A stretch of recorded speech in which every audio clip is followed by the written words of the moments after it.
Olá, muito bom dia a todos. Esse é o nosso encontro todos os domingos de manhã da série Introdução ao Estudo da Doutrina Espírita. Nós estamos vendo a parte do livro Instruções Práticas sobre as Manifestações Espíritas com o tema vocabulário. Nós já estamos quase finalizando esse tema, onde Kardec explica para nós de uma forma sucinta os termos que são utilizados para ter as codificações. Vamos lá continuar? A palavra de hoje, a primeira, é purgatório, né? Purgatório é um lugar de expiação temporária, segundo algumas religiões, onde o espírito, né, onde a pessoa que veio a óbito, né, que desencarnou, que teve a morte ali, ficava tendo ali seu sofrimento, as suas penas, que eles julgam que seriam penas eternas. O Espiritismo vem nos esclarecer, primeiramente, que não existe penas eternas, né? Que esse estágio ali, onde o espírito está, é onde o espírito errante se encontra, que ele tem ali a parte dos seus sofrimentos morais. Então, quando o espírito, né, tem o desencarne, que ele fica nesse estágio errante, né, até a sua próxima reencarnação, ele fica um período, né, nesse que a igreja traz como purgatório. Então, os espíritos errantes, eles estão por todos os lugares. E a igreja não diz, tipo assim, o purgatório é a tal quilômetros de distância da Terra, né? Eles não explicam onde está esse purgatório.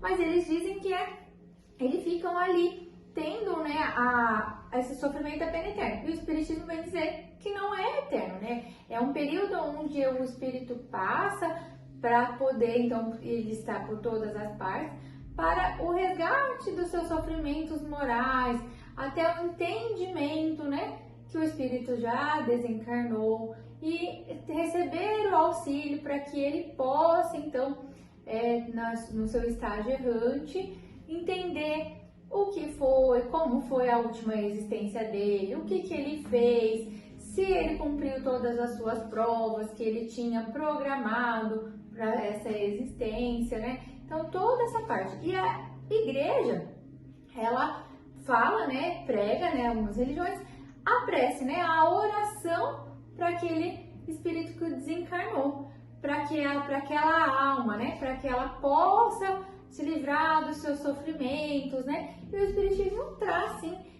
da prece, né? O benefício da prece para aquele espírito errante que está ali na fase do sofrimento, para que ele possa, então, ter o auxílio, né? Quando você faz a prece dos espíritos superiores, para que eles possam, então, ajudar esse espírito aí errante, para que ele consiga mais facilmente, né? E o período que cada um vai ter é de acordo com o seu grau de evolução, suas penas, as suas faltas cometidas, né? E para que ele consiga, então, ter esse despertar ali dessa região, né? Que para o Espiritismo vem trazer, não como purgatório, mas uma região umbralina, né? Onde nós todos iremos passar. E o que vai depender muito da nossa existência aqui, nossa existência aqui, da nossa aceitação do nosso desencarne, que a gente não sabe como será, né? Muitas vezes as pessoas acham, você é espírita, não vai sofrer, né? Eu brinco que eu falo que acho que a gente justamente é espírita porque a gente já precisa trabalhar mais, porque a gente vai ali ter um trabalhinho mais, né? Maior. Bom, e a próxima palavra é reencarnação. A reencarnação é a volta do espírito errante para a matéria, para o corpo, né? E a reencarnação, ela pode ser progressiva ou estacionária. Ela nunca vai ser retrógrada. O espírito nunca vai voltar, né? Então, ele cita aqui como exemplo, por exemplo, o que ele pode acontecer.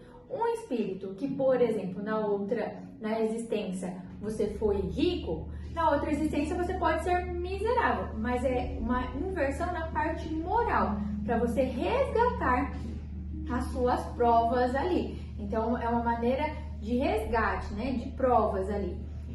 Mas ele nunca vai ser assim um espírito que é bom, ele nunca vai ser um espírito mau, que, por exemplo, na próxima existência ele vai matar alguém, ele não vai retrair. Se ele já conseguiu essa evolução, se ele já é um espírito melhor, né, do que isso, a ponto de não matar outra pessoa, naquela existência ele não vai voltar para matar. Então ele não vai voltar, dar um passo para trás. Ele pode no máximo ficar estacionado.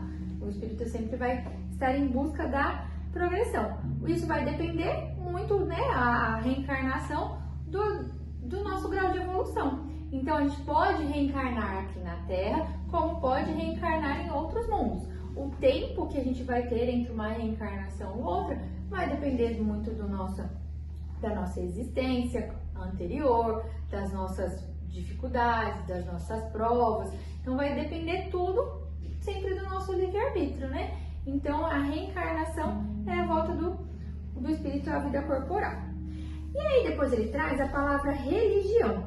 E na palavra religião, ele vem aqui não trazendo uma definição, mas por nota, trazendo alguns temas de outros livros, das revistas espíritas, ele vem nos trazer, explicando que antigamente, né, quando começou a doutrina espírita, Kardec, ele até falava assim, em uma das perguntas, né, o espírito falava assim, o espiritismo é uma religião?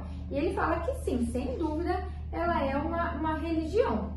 Mas que ele não gostava de utilizar o termo religião porque ela se baseava na filosofia e na moral. E a religião, ela traz uma ideia, principalmente naquela época, de dogmas, de seitas, de imposição. E que o espiritismo ele não trazia isso, não queria impor nada, né? Não tinha uma seita ou dogmas que deveriam ser seguidos. Ele vinha nos trazer ensinamento dos espíritos para o nosso desenvolvimento moral. Então, ela é baseada na filosofia e na moral. Hoje, pode-se utilizar, né, como o termo espiritismo como religião, porque as pessoas têm uma ideia melhor do que é o espiritismo, mas naquela época, se ele usasse o termo religião, as pessoas iam confundir com as outras religiões, com as outras igrejas, e não era esse o objetivo do espiritismo. Então, por isso que se empregava como uma doutrina espírita, né? Porque ela vinha trazer ideias, conceitos para que a gente pudesse se doutrinar, se melhorar e evoluir, certo? Espero que tenha ficado claro essa parte da religião. Aí a próxima palavra é Satã.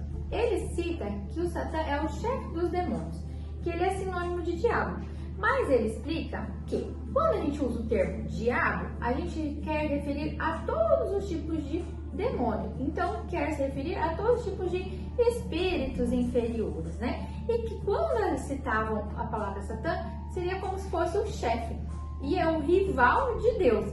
Só que não existe isso. Deus não tem um rival. Ele tem espíritos imperfeitos, né? Que estão buscando a sua progressão e que ainda não entenderam o objetivo da sua evolução, que eles ainda têm muita tendência ao mal, pensamentos, né, maldosos. Por quê? Que é o grau de evolução deles. Eles não conseguiram ainda evoluir, mas que não, na verdade não existem, são figuras que se utilizavam para definição de espíritos maus. Aí a próxima palavra é segunda vista. Segunda vista é a faculdade que certas pessoas têm, e elas são temporárias, essa faculdade, da pessoa ver sem os olhos, ver com a alma. Então, algumas coisas como se ela estivesse tendo uma miragem.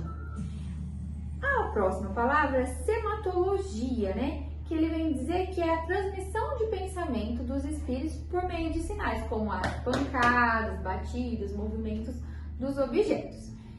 Depois, serafim. Ele pede para a gente ver na parte de anjos, né? Que a gente viu, que é um tipo dos anjos, né? Da escala dos espíritos mais puros, né? Então, o serafim era um tipo de espíritos mais puros. A próxima palavra, confesso que nunca tinha ouvido, né? Que é sibilas, que elas são profetisas que forneciam os oráculos que eram inspirados pela divindade, da mesma maneira que as pitonisas, né? Então eram que vinham e traziam informação da divindade, então eles usavam esse termo. E depois silfos ou cifildes, que eram gênios que eles tinham, que era do ar, como os gnomos eram gênios da terra e as ondinas os gênios das águas, né? Eles eram doces e afáveis, então eles vinham com a ideia, né, que eles usavam, que era como se fosse de doçura, né, de benevolência, a esse tipo de espíritos assim, que eram do ar. Então eles usavam esse termo, mas nada mais é do que eram espíritos já desencarnados num grau de evolução, mas o entendimento deles não se tinha, então colocavam como silfos, que eram esse tipo de espírito do ar, como os gnomos eram da terra e as ondinas da água. Certo, pessoal? Termos diferentes hoje, né? Espero que tenha ficado claro todos os termos aqui utilizados. Nós já estamos chegando no final desse tema, que veio tanto nos esclarecer e trazer alguns termos que a gente provavelmente nunca tinha ouvido falar. Eu falo por mim. Muito obrigada por vocês terem aqui com a gente. Não deixe de nos acompanhar. Todos os dias temos vídeos aí no nosso canal para nos orientar e aprender um pouquinho mais. Um ótimo e abençoado domingo a todos nós e gratidão!